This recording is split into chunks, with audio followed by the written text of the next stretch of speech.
ফ্যাসিস্টদের সহযোগীদের বিরুদ্ধে ব্যবস্থা না নিয়ে সুশীলতা দেখিয়ে অন্তর্বর্তী সরকার ছাত্র জনতার রক্তের মর্যাদা নষ্ট করছে বলে জানিয়েছেন বৈষম্য বিরোধী ছাত্র আন্দোলনের নেতারা। রাজধানীতে বৈষম্য মুক্ত সশস্ত্র বাহিনী বাংলাদেশ 2.0 বিনির্মাণে প্রয়োজনীয় রূপরেখা বিষয়ক সেমিনারে তারা বলেন, বিপ্লবের মাধ্যমে ক্ষমতায় অধিষ্ঠিত অন্তর্বর্তীকালীন সরকার রাষ্ট্র সংস্কারে বিলম্ব করলে ছাত্র জনতার স্বপ্ন পূরণে প্রতিবন্ধকতা সৃষ্টির আশঙ্কা রয়েছে। বিস্তারিত জানাচ্ছেন সৈয়দ রিয়াজ। রাজধানীর রাওয়া ক্লাবে আয়োজিত এই সেমিনারে গত 15 বছরে অন্যায়ভাবে চাকরিচ্যুত বাধ্যতামূলক অবসর এবং নানাভাবে বৈষম্যের শিকার সামরিক বাহিনীর সাবেক কর্মকর্তাদের সুষ্ঠু ও ন্যায় বিচার বাস্তবায়নের দাবি তোলেন ভুক্তভোগীরা। বলেন, সামরিক বাহিনীতে বৈষম্যের ঘটনায় দোষীদের বিচারে কমিশন গঠন করতে হবে। আমাকে 8 সালে মার্চ মাসে বলা হয় রয়ের সাথে কাজ করার জন্য। আমি তখন র্যাবের সিও চট্টগ্রামের, আমি রাজি হই নাই। আপনি আমাকে গুম করলেন, টর্চার করলেন, তারপরে সেনাবাহিনীর অফিসার মেসে এনে আমাকে সর্বমোট 7 মাস 10 দিন রেখে আমাকে কোর্ট মার্শাল করলেন। এক জেনারেল জিয়ার এবং এক এডমিরাল সোহেলকে দিয়ে ঢুকাই দিয়ে বাকি সব মাফ। Sorry, this doesn't go on.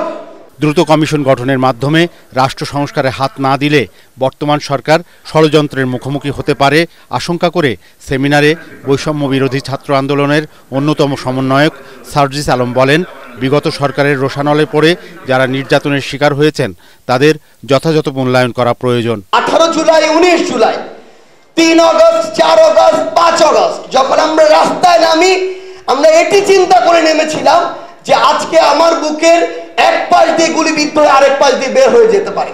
এই যে অবস্থানে আমরা নেমেছিলাম, আপনারা ওই গুরুত্বপূর্ণ জায়গাগুলোতে বসে আমাদের এত বড় পুরো বাংলাদেশের ছাত্র জনতার এই ত্যাগের সাথে এই যে বর্তমানে যে সুশীলতা দেখানো হচ্ছে, নিউট্রাল ভূমিকা দেখানো হচ্ছে, এটার সাথে আপনারা বিশ্বাসঘাতকতা করছেন।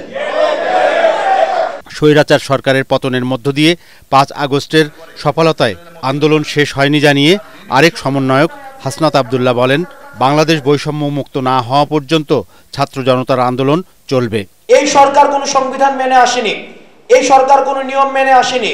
সুতরাং এই ফ্যাসিবাদ ব্যবস্থা বিলোপ করার জন্য সংবিধানের দোহাই দিয়ে, কোনো নিয়মের দোহাই দিয়ে আবার যদি সেটাকে প্রলং করার চেষ্টা করে, তাহলে সেটা পুরো জাতিকে আবার হতাশ করবে। আজকে হচ্ছে 5 সেপ্টেম্বর, আজকে কিন্তু এই সরকারের 2 মাস হয়েছে।